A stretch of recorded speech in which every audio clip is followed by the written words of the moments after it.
Hello दोस्तों, स्वागत है आपका इंटोरा अकेडमी में।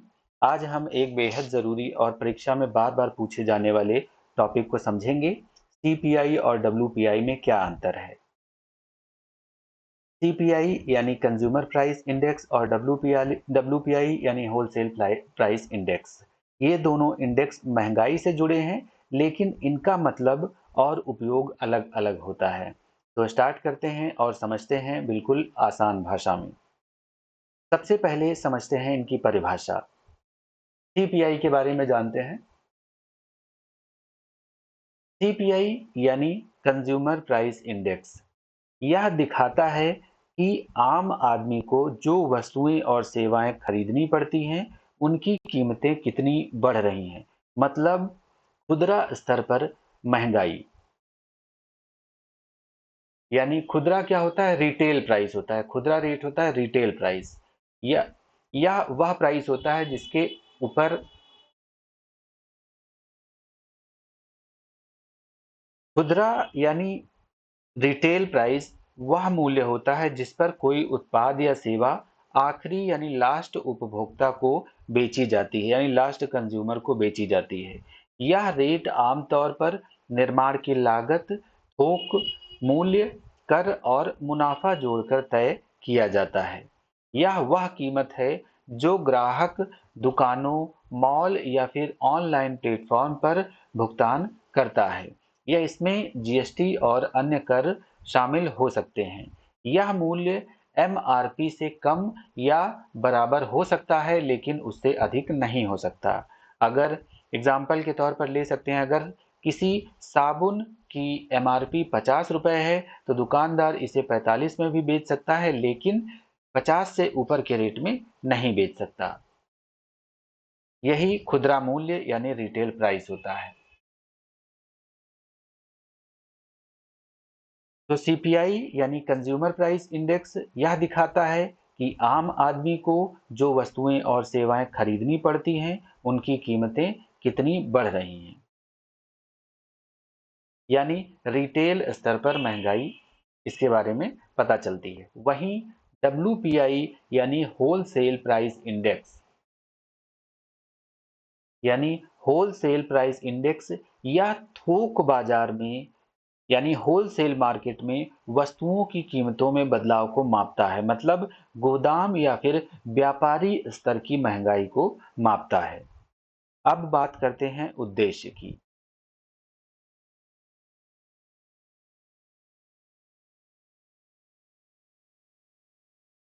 सीपीआई का उद्देश्य क्या है? सीपीआई का उद्देश्य है जनता पर महंगाई का असर जानना, और डब्ल्यूपीआई का उद्देश्य है उत्पादों और थोक व्यापारियों की लागत को ट्रैक करना।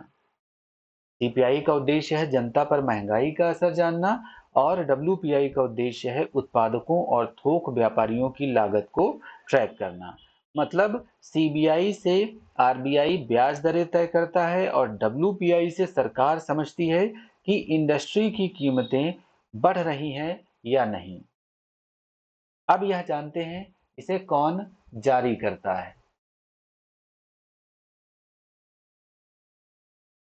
सीपीआई को जारी करता है, यानी कंज्यूमर प्राइस इंडेक्स को जारी करता है एनएसओ, यानी नेशनल स्टैटिस्टिकल ऑफिस, राष्ट्रीय सांख्यिकी कार्यालय। जबकि डब्ल्यूपीआई को जारी करता है आर्थिक सलाहकार कार्यालय, जो कि वाणिज्य मंत्रालय के अंतर्गत आता है। अब जानते हैं इसमें कौन कौन सी चीजें शामिल होती हैं। सीपीआई में शामिल होती हैं वस्तुएं और सेवाएं, जैसे भोजन, किराया, शिक्षा, स्वास्थ्य सेवा इत्यादि। लेकिन डब्ल्यूपीआई में सिर्फ वस्तुएं ही शामिल होती हैं, जैसे कच्चे माल, ईंधन और मशीनरी वगैरह। तो अगर सेवाएं शामिल हैं तो समझ जाइए वो सीपीआई है। सीपीआई में शामिल होती हैं क्या? वस्तुएं और सेवाएं दोनों, जबकि डब्ल्यूपीआई में सिर्फ वस्तुएं ही शामिल होती हैं। अब हम जानते हैं आधार वर्ष के बारे में, यानी बेस वर्ष। सीपीआई का बेस वर्ष है 2012, और डब्ल्यूपीआई का बेस वर्ष है 2011-12। हालांकि सरकार सीपीआई का नया बेस वर्ष 2022 करने की सोच रही है। अब जानते हैं इसकी उपयोगिता क्या है। सीपीआई का उपयोग किया जाता है महंगाई भत्ता तय करने में, पेंशन सुधार में और सबसे अहम आरबीआई की मौद्रिक नीति तय करने में, जबकि डब्ल्यूपीआई का इस्तेमाल होता है उद्योगों की लागत मूल्य का पता लगाने में, थोक स्तर की योजना बनाने में। अब हम इसकी कंपैरेटिव स्टडी कर लेते हैं।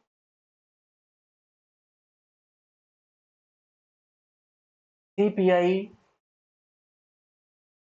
सीपीआई में खुदरा मूल्य शामिल होता है, रिटेल प्राइस होता है, जबकि डब्ल्यूपीआई में थोक मूल्य।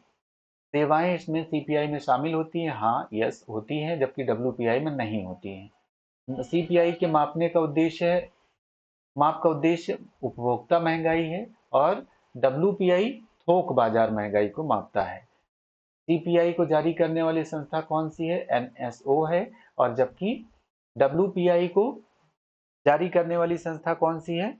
आर्थिक सलाहकार कार्यालय, जो कि वाणिज्य मंत्रालय के अंतर्गत आता है।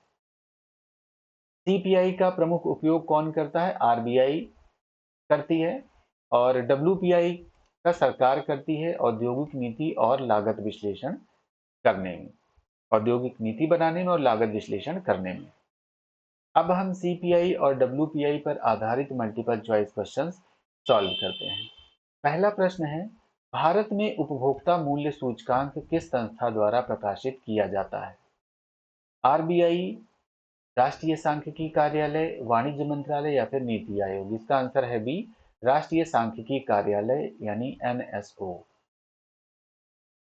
अगला प्रश्न, डब्ल्यूपीआई यानी थोक मूल्य सूचकांक होलसेल प्राइस इंडेक्स में निम्नलिखित में से कौन शामिल नहीं है? कच्चे माल की कीमतें, ईंधन, स्वास्थ्य सेवाएं या फिर निर्मित वस्तुएं? इसका आंसर है स्वास्थ्य सेवाएं। डब्ल्यूपीआई केवल वस्तुओं को कवर करता है, सेवाओं को नहीं। अगला प्रश्न है, निम्नलिखित में से कौन सा सूचकांक आरबीआई द्वारा मौद्रिक नीति निर्धारण में अधिक उपयोग किया जाता है? सीपीआई, डब्ल्यूपीआई, दोनों या फिर कोई नहीं? इसका आंसर है सीपीआई। अब आरबीआई रिटेल प्राइस, खुदरा महंगाई को मौद्रिक नीति के लिए आधार मानता है। डब्ल्यूपीआई का वर्तमान आधार वर्ष क्या है? 2011-12, 12-13, 2004-5 या फिर 2020-21? इसका आंसर है डब्ल्यूपीआई का आधार वर्ष 2012-13 है। डब्ल्यूपीआई का आधार वर्ष 2011-12 है, ऑप्शन ए। भारत में वर्तमान में डब्ल्यूपीआई का आधार वर्ष 2011-12 है। अगला प्रश्न है, सीपीआई में निम्नलिखित में से क्या शामिल होता है जो डब्ल्यूपीआई में नहीं होता? सेवाएं, इसका आंसर है सेवाएं। सीपीआई में सेवाएं जैसे स्वास्थ्य, शिक्षा आदि शामिल होती हैं, जबकि डब्ल्यूपीआई केवल वस्तुओं को कवर करता है। अब हम समरी देख लेते हैं इसकी। सीपीआई से कंज्यूमर लेवल पर महंगाई मापी जाती है और डब्ल्यूपीआई पर होलसेल लेवल पर। सीपीआई कौन जारी करता है? एनएसओ। और डब्ल्यूपीआई कौन जारी करता है? आर्थिक सलाहकार कार्यालय।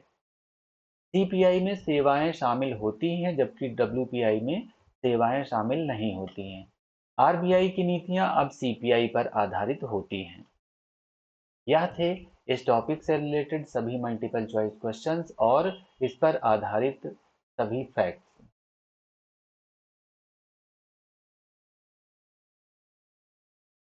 हमने समझा सबसे पहले सीपीआई को। सीपीआई यानी कंज्यूमर प्राइस इंडेक्स, यह दिखाता है कि आम आदमी को जो वस्तुएं और सेवाएं खरीदनी पड़ती हैं उनकी कीमतें कितनी बढ़ रही हैं।